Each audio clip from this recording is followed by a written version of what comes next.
Assalamualaikum warahmatullahi wabarakatuh. Selamat pagi dan salam sejahtera untuk kita semua. Saya ucapkan selamat datang kepada Bapak Ibu tim penilai sertifikasi dosen. Perkenalkan, saya Dwiki Oktobrian SHMH, dosen program studi ilmu hukum di Fakultas Hukum Universitas Jenderal Sudirman, Purwokerto, Jawa Tengah. Video ini dibuat dalam rangka memenuhi persyaratan sertifikasi dosen 2025, yaitu pernyataan diri dosen dalam unjuk kerja Tridharma Perguruan Tinggi atau PDD UKT PT dalam bidang pengajaran. Saat ini, saya mengajar di bagian hukum pidana, khususnya pada mata kuliah hukum pidana bagian khusus. Deskripsi dari mata kuliah hukum pidana bagian khusus adalah mata kuliah yang membahas unsur-unsur delik khusus atau special delicten dalam pasal-pasal yang ada di Kitab Undang-Undang Hukum Pidana atau KUHP yang melanggar berbagai kepentingan hukum, baik kepentingan individu, kepentingan masyarakat, maupun kepentingan negara, dan tindak pidana lainnya yang terdapat pada berbagai perundang-undangan di luar KUHP. Pada paruh pertama semester, fokus pembelajaran adalah pasal-pasal dalam KUHP yang menyangkut berbagai kepentingan hukum seperti satu, kepentingan hukum individu, diantaranya pembunuhan, penganiayaan, pencurian, penipuan, perkosaan. Kemudian yang kedua, kepentingan hukum masyarakat, diantaranya melanggar kesusilaan di muka umum, membakar bangunan, atau mengakibatkan kebakaran yang membahayakan umum. Dan yang ketiga, kepentingan hukum negara, diantaranya makar terhadap presiden atau wakil presiden, makar untuk memisahkan sebagian wilayah dari Negara Kesatuan Republik Indonesia. Sedangkan paruh kedua semester diarahkan pada pengenalan tindak pidana yang diatur dalam undang-undang khusus di luar KUHP, seperti narkotika psikotropika, terorisme, korupsi, pencucian uang. Saya sendiri mengampu bagian pertama yang berfokus pada KUHP. Mata kuliah ini memiliki bobot 2 SKS dengan metode pembelajaran yang terdiri dari ceramah 30%, studi kasus 40%, dan presentasi 30%. Khusus studi kasus, mahasiswa akan menganalisis kasus nyata dalam putusan pengadilan, sehingga mengetahui bagaimana penegak hukum seperti jaksa penuntut umum, advokat, dan hakim dalam menafsirkan unsur-unsur tindak pidana dalam kasus nyata. Dengan metode ini, mahasiswa akan dilatih untuk dapat melakukan eksaminasi putusan secara sederhana dengan membedah unsur-unsur tindak pidana yang didakwakan. Capaian pembelajaran lulusan yang ditetapkan oleh program studi terdiri dari 4 aspek sebagai berikut. Aspek 1, sikap dan tata nilai. 1, mengamalkan dan menginternalisasikan nilai-nilai Pancasila yang dilandasi iman dan takwa kepada Tuhan Yang Maha Esa. 2, memiliki moral, etika, kepribadian yang baik di dalam menyelesaikan tugas profesinya. 2, keterampilan umum. 1, memahami isu-isu permasalahan hukum kontemporer di masyarakat. 2, mampu menerapkan pemikiran logis dan kritis dalam konteks pengembangan ilmu pengetahuan dan teknologi yang menerapkan ilmu hukum sesuai keahliannya. Aspek ketiga, penguasaan pengetahuan. 1, menguasai asas, teori, doktrin, dan norma hukum dengan pendekatan penelitian hukum sehingga dapat memformulasikan penyelesaian masalah prosedural. 2, mampu memanfaatkan ilmu pengetahuan guna melakukan penelitian di bidang hukum untuk merancang dokumen hukum dengan menjunjung tinggi etika profesi hukum. Aspek keempat, keterampilan khusus. 1, terampil membuat karya ilmiah bidang hukum. 2, terampil membuat rancangan peraturan perundang-undangan. 3, terampil menyusun berkas dan praktik persidangan. 4, terampil membuat naskah perjanjian atau kontrak nasional dan internasional. 5, terampil memberikan nasihat hukum. Dan terakhir, 6, terampil menggunakan teknologi di bidang hukum. Kemudian, capaian pembelajaran pada mata kuliah ini adalah sebagai berikut. 1, mahasiswa mampu menjelaskan konsep pembagian jenis-jenis tindak pidana tertentu di dalam KUHP maupun di dalam undang-undang khusus. 2, mahasiswa mampu menjelaskan konstruksi formulasi dari tindak pidana di dalam KUHP maupun di dalam undang-undang khusus sebagai konstruksi fakta hukum. 3. Mahasiswa mampu menjelaskan nilai-nilai yang terkandung dalam formulasi tindak pidana tertentu yang diatur di dalam KUHP maupun di dalam undang-undang khusus. 4. Mahasiswa mampu menyusun penulisan hukum pidana secara sistematis dalam tindak pidana tertentu yang diatur di dalam KUHP maupun di dalam undang-undang khusus. Pokok pembahasan dalam mata kuliah ini pada paruh pertama atau periode UTS terdiri dari 8 pertemuan sebagai berikut. 1. Kontrak pembelajaran dan arah kebijakan pengembangan hukum pidana di masa lalu, kini, dan mendatang. 2. Kejahatan terhadap keamanan negara dan kepentingan umum. 3. Kejahatan terhadap kesusilaan. 4. Kejahatan terhadap tubuh manusia. 5. Kejahatan terhadap jiwa manusia. 6. Kejahatan terhadap harta benda. 7. Studi kasus. Kasus 1, perbedaan penganiayaan dan pembunuhan, dan kasus kedua, perbedaan penipuan penggelapan atau tipu gelap dan uang prestasi. 8. Ujian tengah semester. Referensi yang dipergunakan antara lain: 1. R. Susilo, KUHP dan penjelasannya. 2. Wiryono Projodikoro, tindak-tindak pidana tertentu di Indonesia. 3. Andi Hamzah, Special Delicten di dalam KUHP. 4. Jisman Samusir, tindak pidana tertentu dalam KUHP. 5. Topo Santoso dan Edi O.S. Hiari, anotasi KUHP nasional. Dan 6. Jurnal yang saya tulis bersama rekan sejawat dosen dan mahasiswa dengan judul Redesigning the Provision of Aggravation in Property Crime During the Pandemic, atau dalam bahasa Indonesia diterjemahkan, mendesain ulang ketentuan pemberatan dalam kejahatan terhadap harta benda yang dilakukan pada waktu pandemi atau bencana non-alam. Aspek penilaian dalam perkuliahan ini terdiri dari 6 aspek sebagai berikut. 1. Aktivitas partisipatif dengan prosentase 10%, detailnya kehadiran dan keaktifan mahasiswa. 2. Hasil proyek dengan prosentase 15%, dengan detail presentasi mahasiswa dalam analisis putusan pengadilan. 3. Tugas dengan presentase 20%, detailnya mahasiswa akan dibentuk kelompok untuk menganalisis pemenuhan unsur-unsur tindak pidana tertentu dalam putusan pengadilan.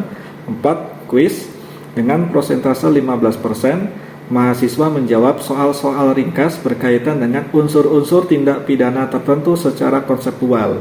5. Ujian tengah semester dengan prosentase 20%, dan 6. Ujian akhir semester dengan prosentase 20%. Seluruh substansi perkuliahan dari mulai rencana pembelajaran semester, presensi kehadiran, materi perkuliahan, pedoman dan submisi kuis, pedoman dan submisi tugas telah disediakan di Learning Management System melalui platform e-learning Universitas Jenderal Sudirman atau LDIRU.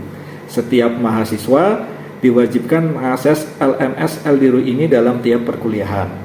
Berikut adalah contoh atau dokumentasi perkuliahan dengan pembelajaran secara tatap muka atau sinkronus. Selamat menyimak.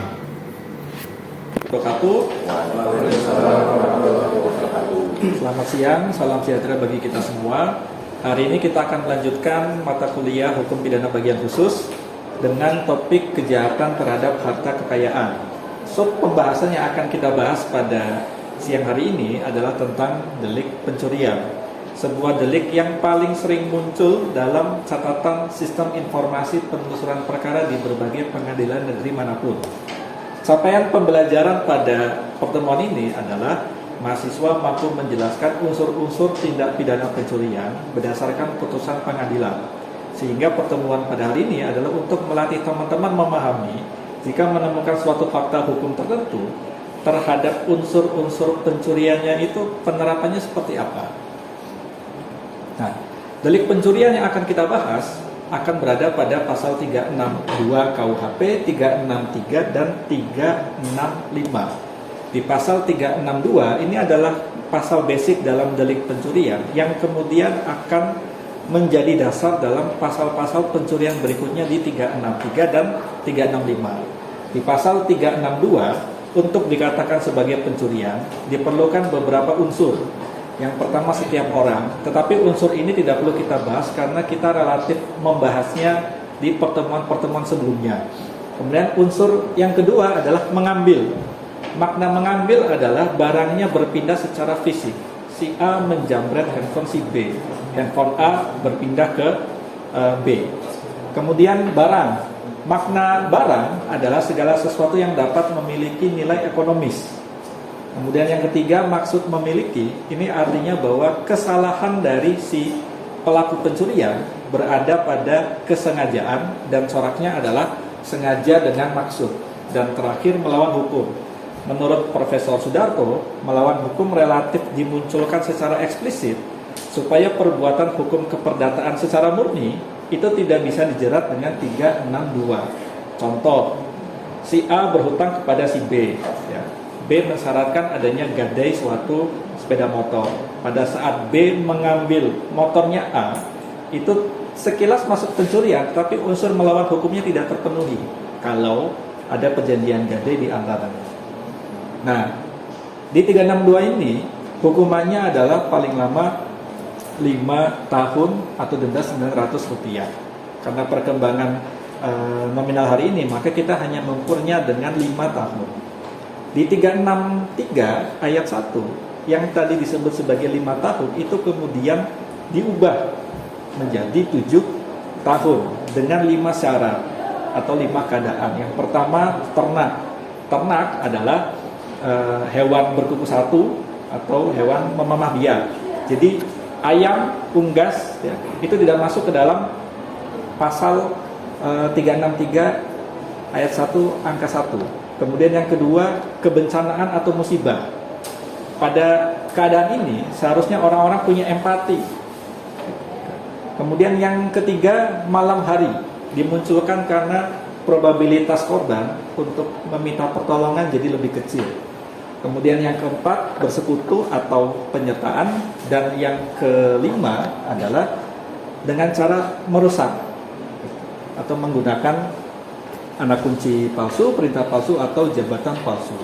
Di ayat kedua ditambahkan lagi bahwa hukumannya dapat ditambah lagi menjadi 9 tahun kalau terjadi pola kombinasi antara keadaan ketiga dan keempat dan keadaan ketiga dan kelima. Ada 5 keadaan seperti ini. Kira-kira menurut teman-teman, dari 5 keadaan tersebut, mana yang tingkat keterselaannya paling tinggi?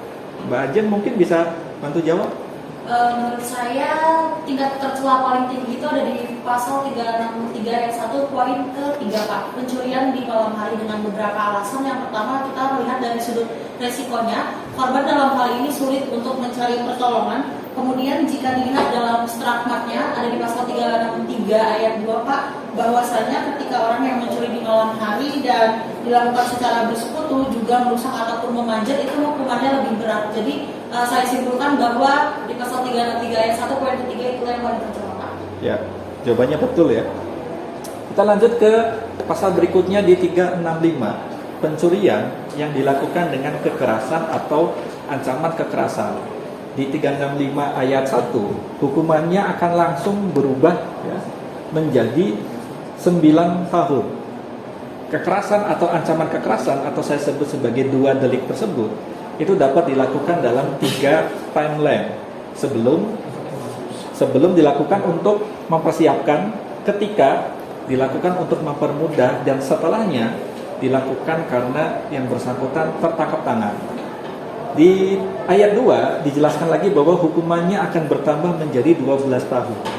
Keadaan-keadaannya relatif sama dengan pasal sebelumnya, tapi jumlahnya berkurang. Kalau sebelumnya ada 5, sekarang ada 4.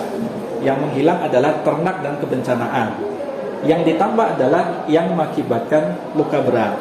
Kemudian di ayat yang ketiga, kalau terjadi akibat kematian, hukumannya berubah menjadi 15 tahun. Ini akan sama dengan pembunuhan biasa sebagaimana pasal 338 KUHP. Ada yang mau ditanyakan dulu? Ya, silakan Mas Helmi. Ya, terima kasih Pak. Tadi kan disebutkan kalau misal pada pasal 365 ayat 2 angka 4 itu kan disebutkan bahwa jika perbuatan mengakibatkan luka-luka berat, dan juga di ayat 3-nya itu disebutkan bahwa jika perbuatan mengakibatkan kematian. Yang ingin saya tanyakan, apa perbedaan antara pasal 2 angka 4 dan pasal 3 ini dengan delik penganiayaan berat dan juga delik pembunuhan begitu Pak? Oke, terima kasih atas pertanyaannya. Jadi di dalam KUHP ataupun di undang-undang di luar KUHP, kita akan selalu menemukan frasa yang mengakibatkan. Frasa tersebut akan ditambahkan luka berat atau kematian. Itu artinya akibat-akibat yang disebutkan adalah akibat-akibat yang tidak dikehendaki. Niat pelakunya tidak di sana. Berarti yang mengakibatkan kematian itu niat pelakunya adalah mencuri, bukan membunuh. Ya. Tapi kalau misalkan niatnya adalah kematian, maka deliknya itu pembunuhan 338. Hal yang sama berlaku juga untuk luka berat. Kalau kehendaknya adalah menciptakan luka berat, maka dia lebih tepat disebut sebagai penganiayaan berat. Begitu Mas Helmi? Cukup Pak, terima kasih. Oke. Kemudian di bagian paling terakhir, ya, ancaman dari tindak pidana pencurian akan berubah sama persis menjadi pembunuhan berencana sebagaimana 340 KUHP. Ancamannya ada 3. Pertama pidana mati, kedua seumur hidup, dan yang ketiga adalah penjara dalam waktu 20 tahun. Untuk dapat menggunakan pasal ini diperlukan 3 syarat. Pertama, alternatif antara akibat kematian atau akibat luka berat. Kemudian yang kedua, bersekutu. Yang ketiga, alternatif antara malam hari atau merusak. Ini kan cara mengaturnya sama persisnya. Jadi kira-kira Mbak Jem, saya tanya sekali lagi, tingkat ketersalahannya kalau dalam pasal 365 sama nggak dengan 363? Berbeda Pak.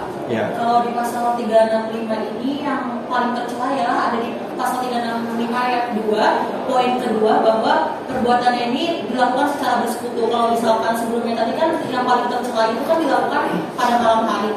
Juga yang menyebabkan hal ini paling tercela ialah kita dapat melihat dari serakatnya seperti yang Bapak jelaskan tadi, bahwasanya memang perbuatan bersekutu ini tidak dialternatifkan dengan keadaan yang lain. Oke, jawabannya sudah tepat ya. Bagian paling terakhir untuk dapat mencapai CPL-nya ya, teman-teman harus mempelajari studi kasus ini. Nanti akan dibuat 2 kelompok, kelompok A dan kelompok B. Kelompok A nanti akan diketuai oleh Desvika dan kelompok B akan diketuai oleh Fernando. Case-nya seperti ini, terjadi di Ungaran, Kabupaten Semarang, register nomor 147 2014. Ada 4 orang terdakwa. Yang pertama Parwidi, kemudian yang kedua Selamat, Susi, dan Bagus. Mereka melakukan pencurian di rumahnya Mbah Rubia. Kita akan menyebutnya dengan nama Simbah. Dilakukan pada dini hari jam 1 pagi. Keempatnya memiliki peran-peran yang berbeda. Parwidi perannya adalah menunjukkan kamar dan menjaga di area luar. Kemudian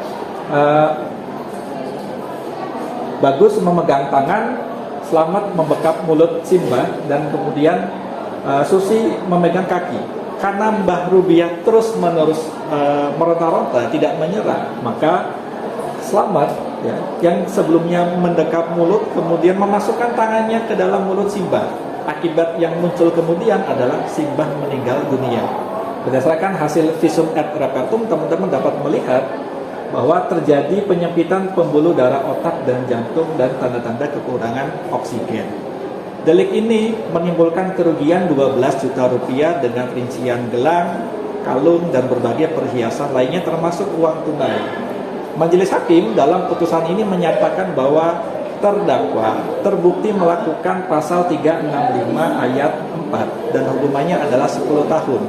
Sehingga tugas teman-teman berikutnya adalah silakan diskusikan satu sama lain. Kelompok A akan membahas apakah 3 unsur pertama terpenuhi, dan kelompok B akan membahas apakah unsur ke-4, 5, dan 6 terpenuhi atau tidak. Oke, silakan teman-teman bisa membentuk kelompoknya masing-masing.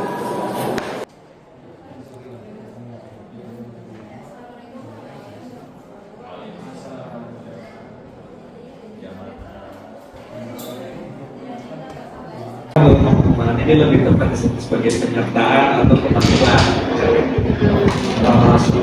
Lampunya ada 4 nih. Apa mereka kompak Pak, kayak satunya pegang di sana, satunya nongol mulut gitu kan, berarti emang udah kompak sistem gitu. Kalau kamu pegang taruhnya iya, dari orang ini mereka ini ya tujuannya sama dan semuanya berperan jadi sama tingkat apa melakukannya itu sama gitu. Yang satu ini kan sama, bukan bantu. Jadi semuanya itu jadi satu aksi penyertaan. dengan sistem langsung gitu.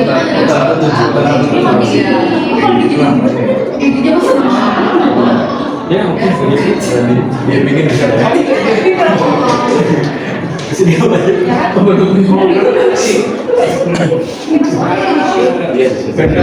Ada mesinnya di sini. Jadi menurut teman-teman, kekerasan yang dilakukan itu lebih tepat sebelum atau ketika delik pencurian terjadi. Gimana?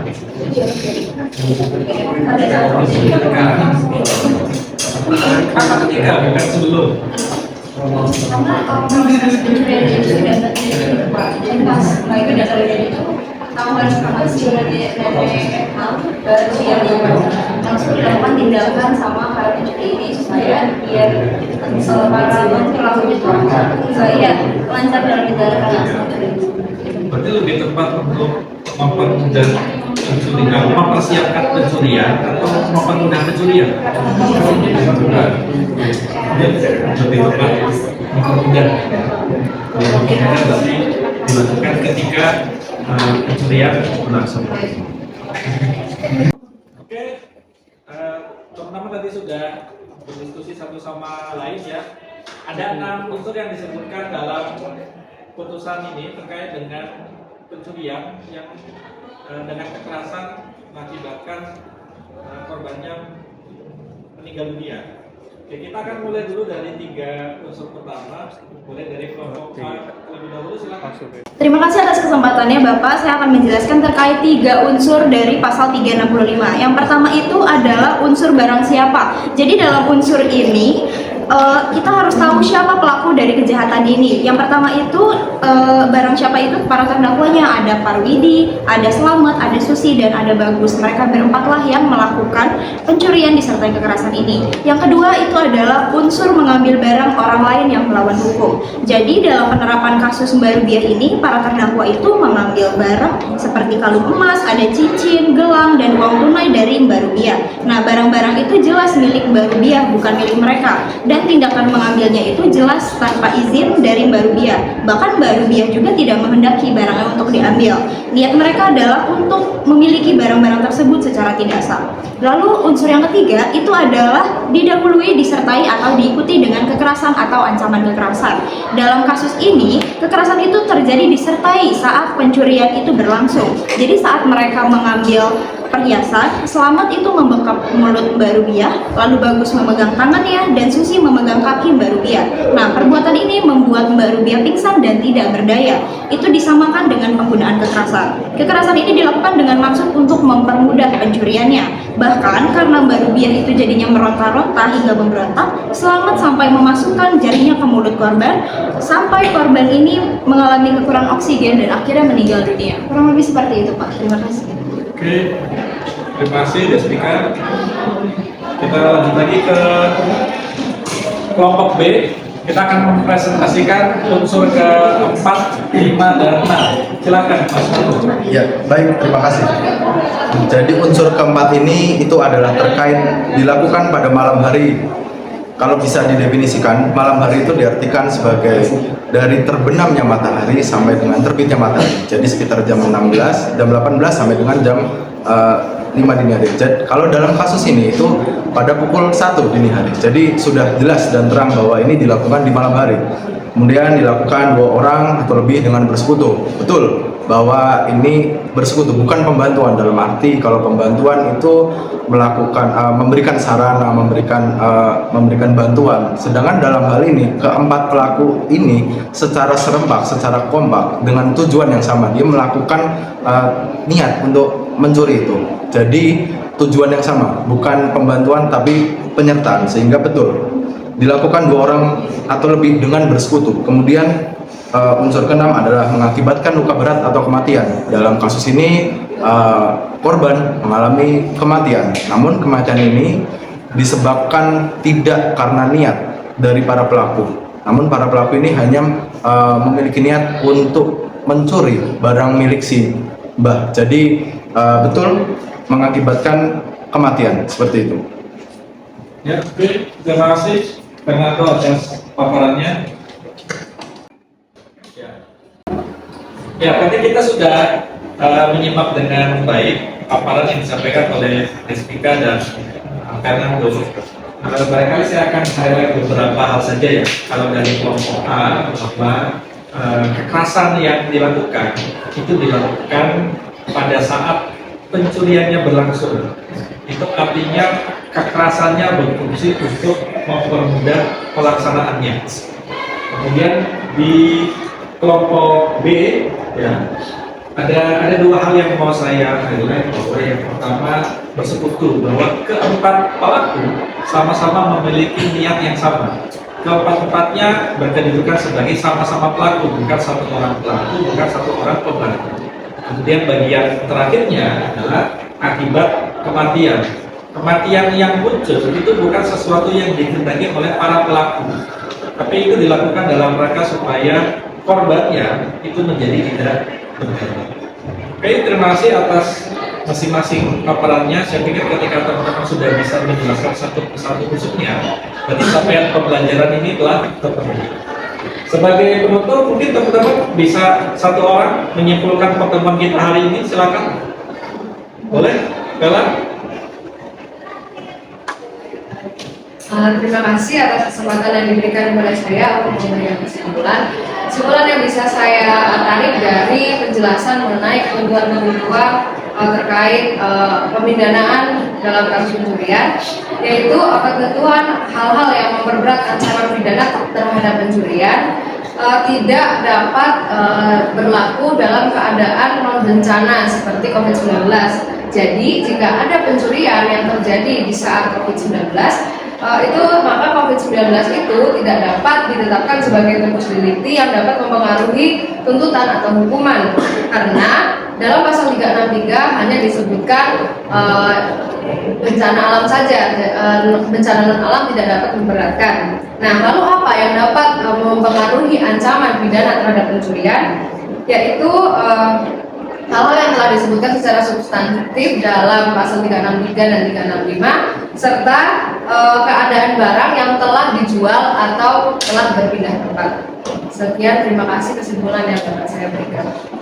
Ya, oke, terima kasih ke Mbak Bella yang telah menyimpulkan ya, kesimpulannya tepat bahwa apa yang kita bicarakan tidak dalam konteks jika pencurian dilakukan ketika bencana alam seperti COVID.